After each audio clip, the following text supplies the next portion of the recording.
December లోపు మరో 4,50,000 ఇల్లు అందిస్తాం. సీఎం చంద్రబాబు కీలక ప్రకటన. పేద కుటుంబాలకు ఇల్లు నిర్మించి ఇవ్వాలన్నదే ప్రభుత్వ నిర్ణయమని, కూటమి ప్రభుత్వ అధికారులకు వచ్చిన తర్వాత రెండోసారి గృహప్రవేశాలు చేయిస్తున్నామని చంద్రబాబు అన్నారు. రాష్ట్ర వ్యాప్తంగా 2.5 లక్షల గృహప్రవేశాలు జరుగుతున్నాయని చెప్పారు. తిరుపతి జిల్లాలో దాదాపు 15,000 చిల్లర ఇల్లు నిర్మించి ఇస్తున్నామన్నారు. ఇప్పటివరకు రాష్ట్రంలో 5,50,000 ఇల్లు నిర్మించి ఇచ్చామని, డిసెంబర్లో మరో 4,50,000 ఇల్లు కట్టించి ఇస్తామని చెప్పారు. తిరుపతి జిల్లా పర్యటనలో ఉన్న సీఎం చంద్రబాబు టిడ్కోల గృహప్రవేశాల కార్యక్రమంలో పాల్గొన్నారు. పార్కులు, వాకింగ్ ట్రాక్లు, ఇతర మౌలిక సదుపాయాలతో ఈ గృహ సముదాయాలు నిర్మించారు. ఈ సందర్భంగా చంద్రబాబు మాట్లాడుతూ అర్బన్ కింద కేంద్రం ఇచ్చిన డబ్బులను గత ప్రభుత్వం దుర్వినియోగం చేసిందన్నారు. గత ప్రభుత్వంలో 816 కోట్లు అప్పు పెట్టింది.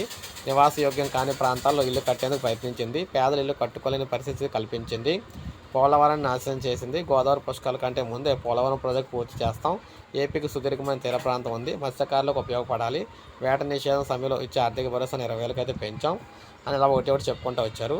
తర్వాత ఎట్టి పరిస్థితుల్లో అందరికీ కూడా సో డిసెంబర్లో మరొక 4,50,000 ఇల్లు అయితే పంపిణీలు అయితే చేస్తామని చెప్పారు. సో మిగిలిన టిడ్కో లబ్ధిదారులందరికీ ఈరోజు ఇచ్చిన టిడ్కో లబ్ధిదారులందరికీ కూడా శుభాకాంక్షలు అయితే తెలిపారనమాట. సో ఈ విధంగా ఈ కార్యక్రమం అయితే జరిగింది. సో ఇది అప్డేట్. ఒక లైక్ చేయండి, సబ్స్క్రైబ్ చేసుకోండి, మన ఛానల్ సబ్స్క్రైబ్